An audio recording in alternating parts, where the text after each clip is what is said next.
doit être parfait. Dans 3 jours, le pape François déambulera dans Ajaccio. Atterrissage prévu à 9h dimanche matin. Entrée dans la cité impériale en papamobile avant d'assister au Palais des Congrès à un colloque sur la piété populaire. C'est pour ça qu'il a été invité.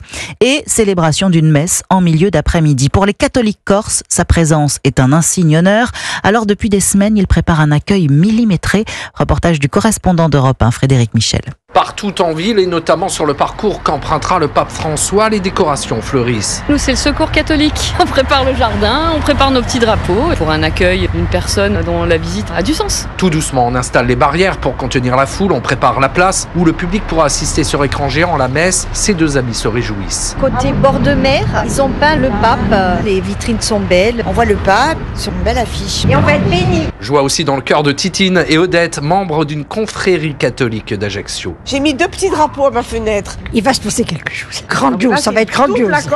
Ah oui, parce que là, il y a des gens qui descendent de Bastia. Pour éviter la foule, dimanche, Bernard restera chez lui. On attend plus de 100 000 personnes dans la ville d'Ajaccio. Donc c'est quand même un événement qui est majeur. Et il faut des autorisations, des machins, des trucs pour accéder à sa personne. Moi j'ai la chance que la papamobile passe sous mon balcon. Mon seul problème, c'est de me lever un peu tôt ce jour-là, pour ne pas le manquer. Et la scène sur laquelle le pape François célébrera la messe se dresse désormais devant le monument dédié à Napoléon, surplombé de 2 mots, Apache, la paix. Frédéric Michel. Notez qu'Emmanuel Macron se rendra en Corse pour l'occasion. Il rencontrera le souverain pontife. Ce sera leur 2e échange après le sommet du G7 en juin dernier. Au menu, les questions internationales et écologiques.